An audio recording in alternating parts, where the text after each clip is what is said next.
Good morning, everyone. Adele here from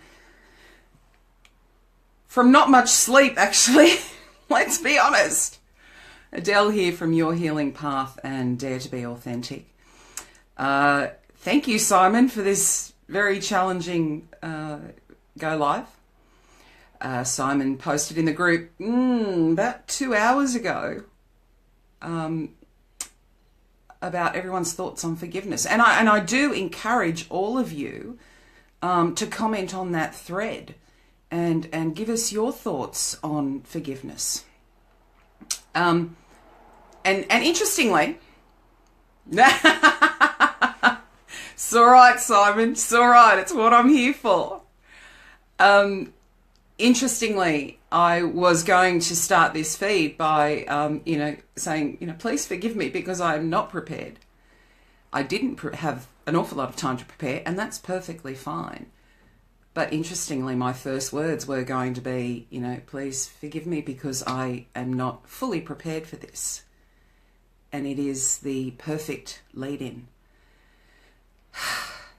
Got to have some magic juice. Forgiveness is all about you. Everything that I ever come to you guys with is all about you. Whether you think that you have to forgive someone else for their behaviour, or you feel that you have to forgive yourself for your behaviour, it's actually about you. Because and I have got notes up on the wall, so if I do sort of look up, that's what's going on. When we are talking about forgiveness, you've got to think about what's been wounded that needs to be healed. Is it okay, so again, referring to my notes, is it pride? Has your pride been wounded that you feel that you need to forgive someone else because they wounded your pride? Do has your integrity been questioned and you've been offended by that? Your morals, your values. Again, has someone betrayed you in one of those aspects? Your pride, your integrity, your morals, your values? Or have you betrayed yourself in one of those aspects? All of those things, the secret ingredient, if you will, is the fact that trust has been betrayed. Trust.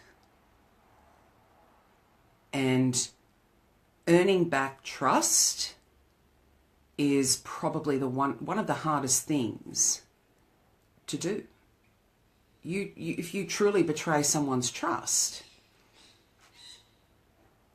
depending on the level, that's a huge path.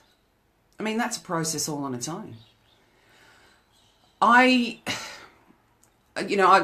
told you guys I am writing an 8-week online program called Your Life. And one of the steps in that is grieving to gratitude.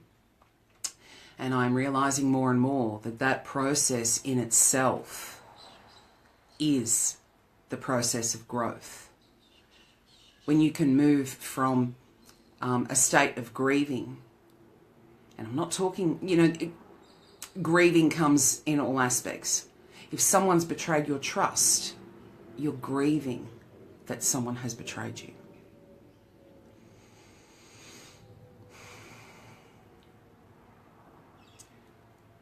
When we are talking about forgiveness, more magic juice.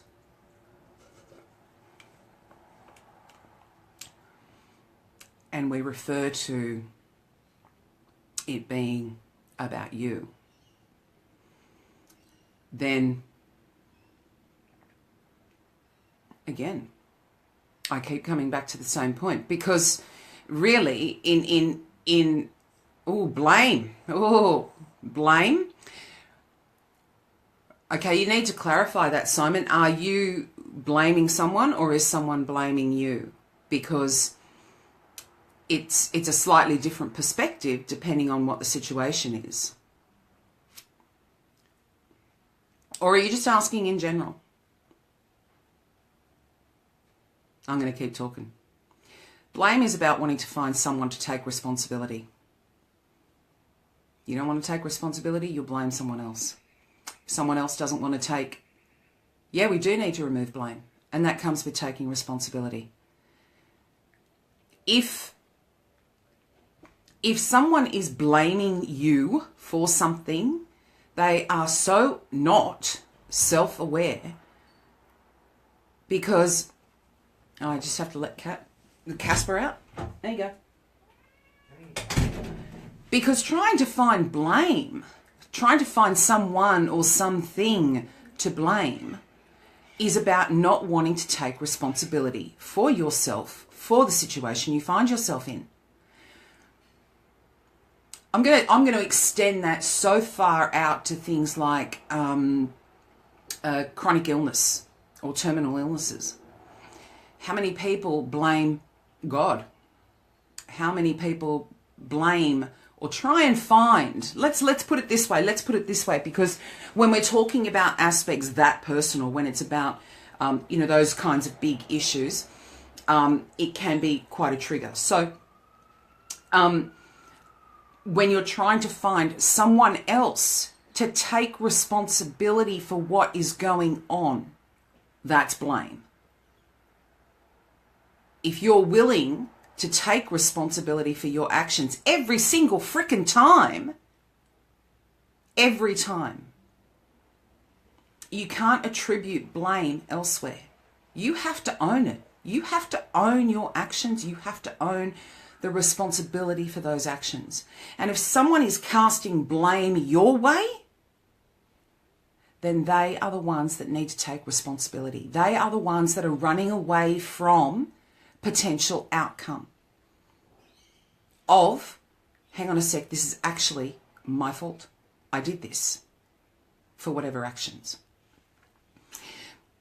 It's difficult to discuss this in such broad generic terms. Okay, it is. And I am doing my best to try and cover all the different aspects. Because seriously, guys, seriously, okay, if we've got forgiveness here, we've got offshoots all over the place. We've got betrayal of trust. We've got not taking responsibility for your actions. I'm going to call on the singing bowl.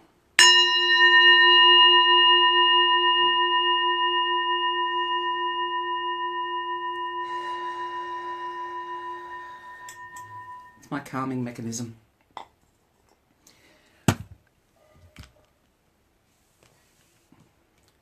Forgiving yourself is hard.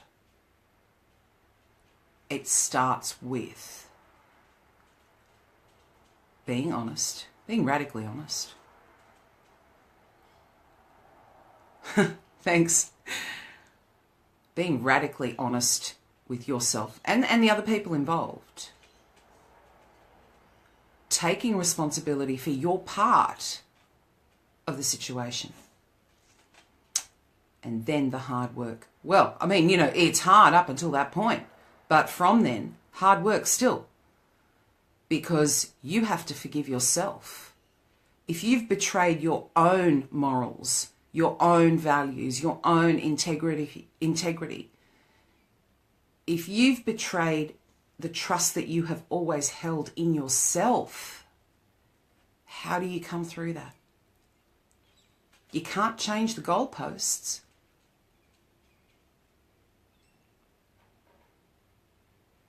You can't change the goalposts.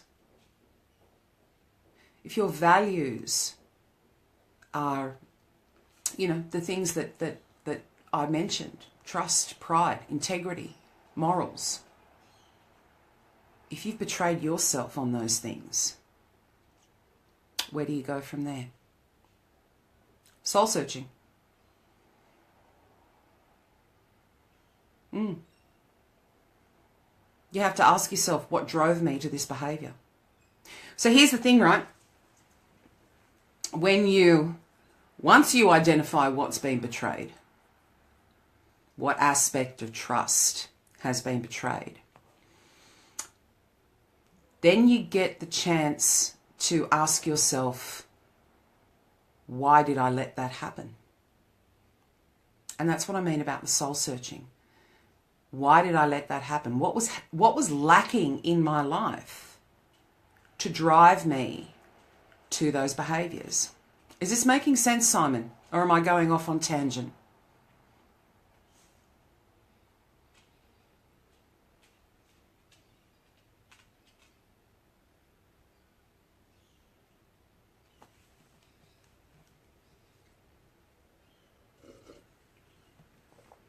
Once you work out what drove your behavior, then you can start to heal.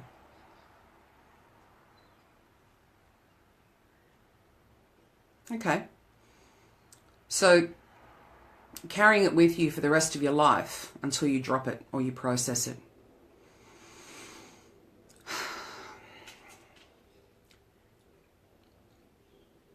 You have to look at how you feel about the situation. You have to look at why you feel guilty about the situation. And again, that speaks to your value system. If you can't let go of the guilt, you're never going to heal.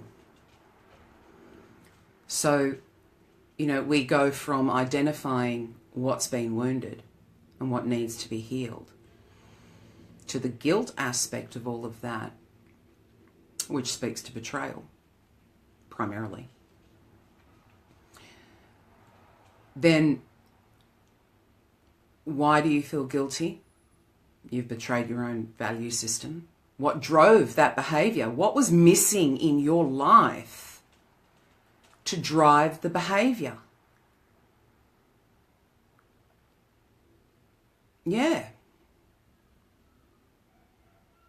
I've seen a lot, and I've got one particular situation in mind. I've seen a lot of instances where there's been a sense of betrayal, and my heart, when I know the person well enough, my heart goes to the person being accused of the betrayal, because if I know them well enough and I know that at their core they are a good person, then it makes me wonder what drove them to that behavior. What is it they were seeking that they weren't currently getting in their life that drove the behavior that caused the betrayal, that broke the trust and the values that needed forgiving? Wow. So I'm going to have to replay that in reverse. This is how I process stuff. And Simon, I really do thank you for this, because with each of the questions, it unravels the web just that little bit more. And I find that stimulating. I find that incredible. So I do, again, from my heart, thank you for suggesting this topic. If we are talking about good people doing bad things, yeah, and I'm just about to go into that, Simon, the compassion aspect of seeing the good in the betrayer. I didn't like that word, Simon. I'm sorry, that was a bit silly of me. If we're looking at a person who is at their core a good person, and you see these people all the time, all day, every day. Well, I do anyway. It's what I welcome into my life, is good people who have a good, solid, white light core. That's who I welcome into my life. And when I see that these people are castigating themselves for something that they have supposedly done, my first question is, what drove them to that? What were they looking for? What was missing in their own life that they had to seek it elsewhere? and potentially damage so many things in their own lives. Taking that step of,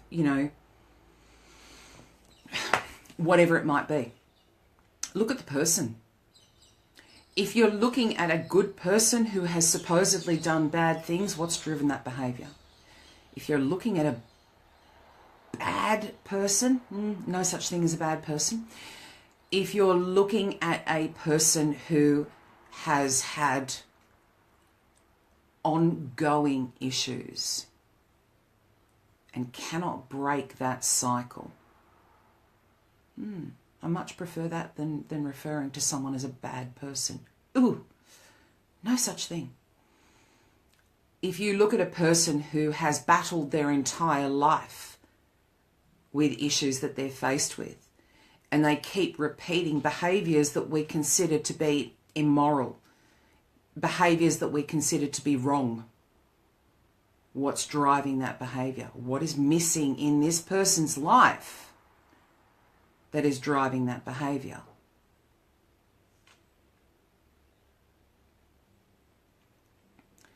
I'm getting a bubbling up here.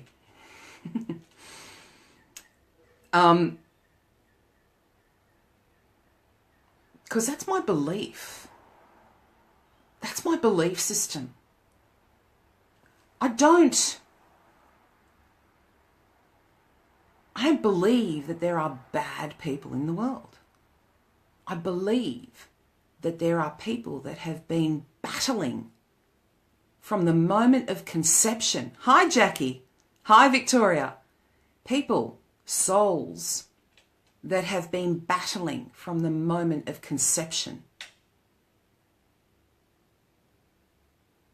And they struggle. And they carry that behaviour through their entire lives. And they perform acts that we as a society, as a civilization, consider to be horrendous. And they are horrendous acts. It's okay, Simon. Again, it's why I'm here. Does take it out of me a little bit, but it's why I'm here. The acts are horrendous. The acts that they perform are the betrayal. Does that make them a bad person?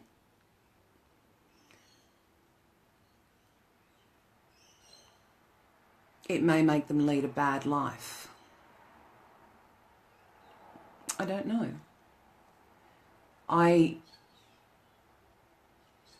If I were to be able to, and I don't want to because it's huge and I don't think I could carry that weight.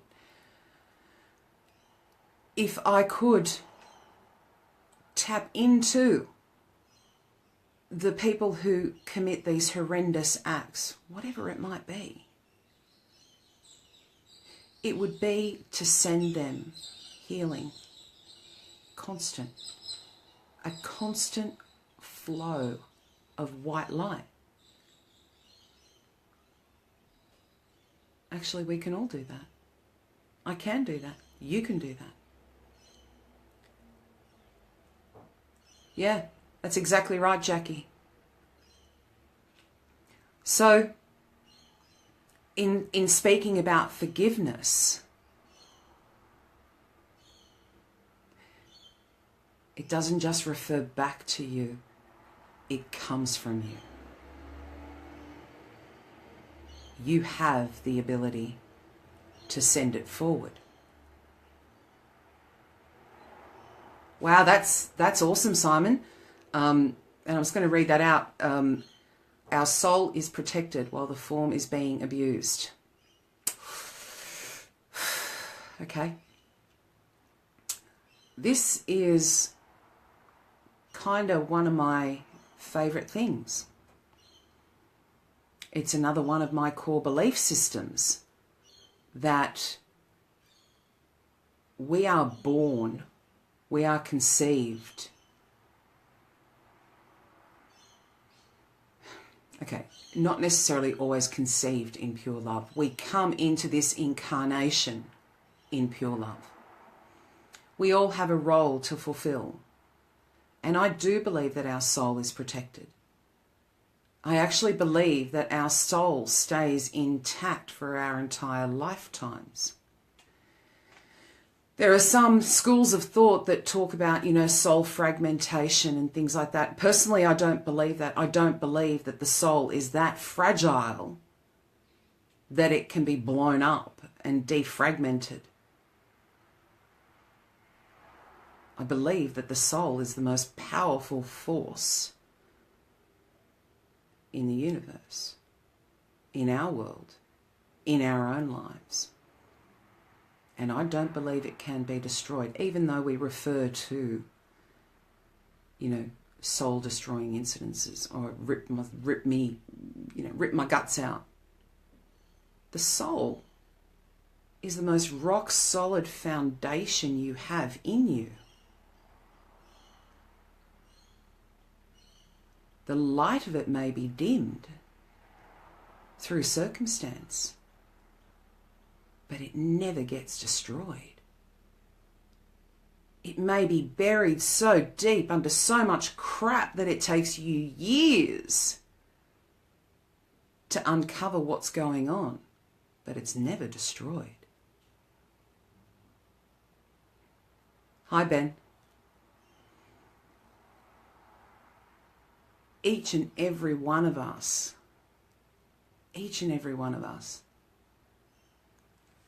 has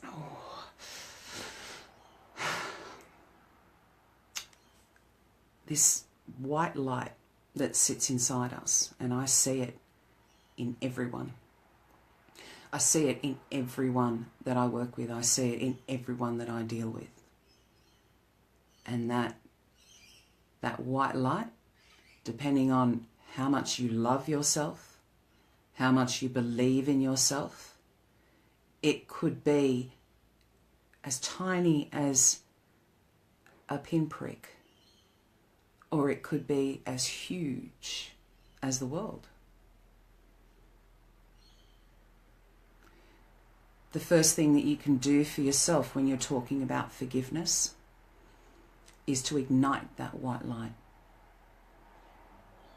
Is to take 2 minutes, a minute even, and close your eyes and go inside. Scan your own bodies. Scan your own body and find where that magical white light is living. And then encourage its growth. I'm just going to read what Dawes has written. Yeah, the same thing happened with Victoria.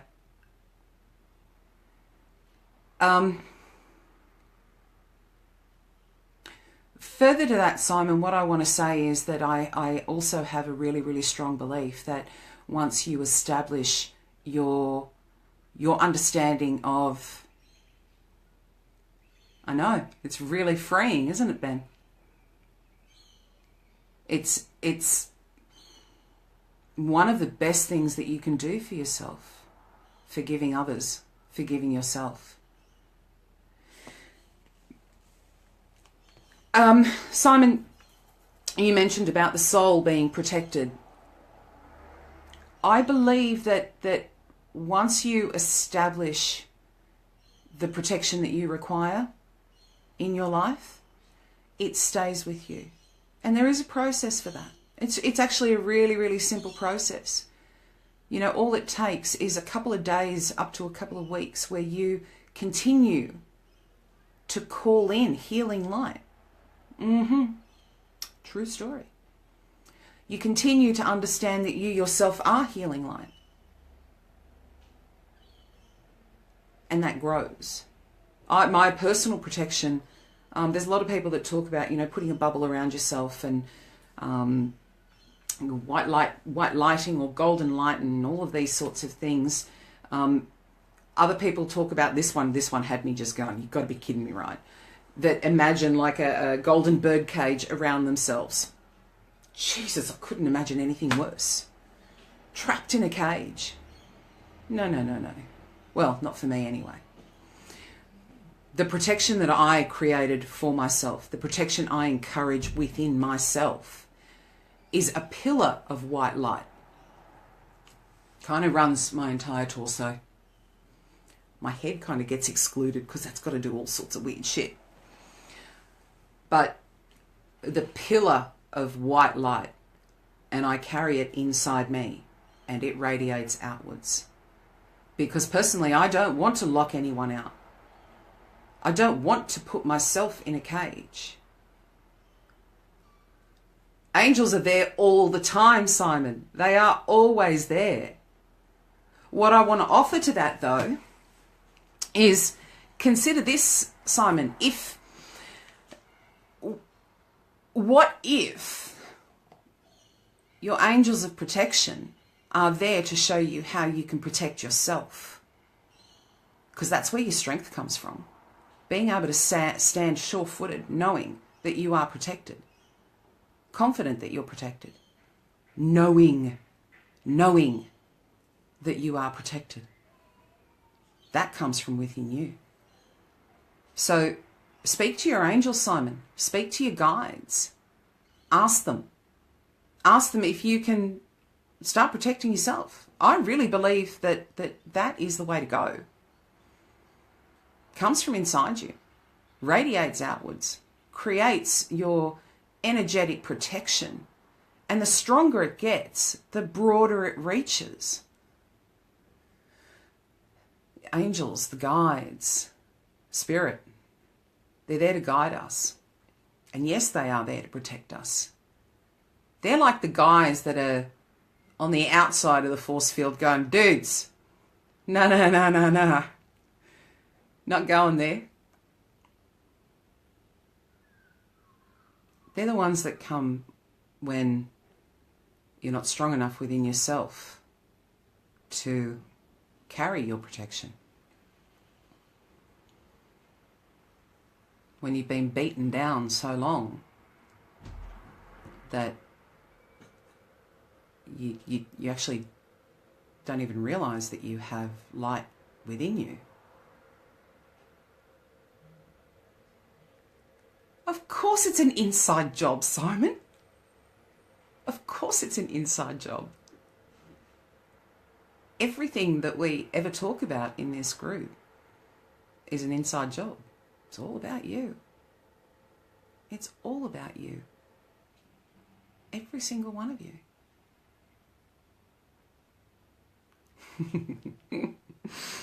Yes.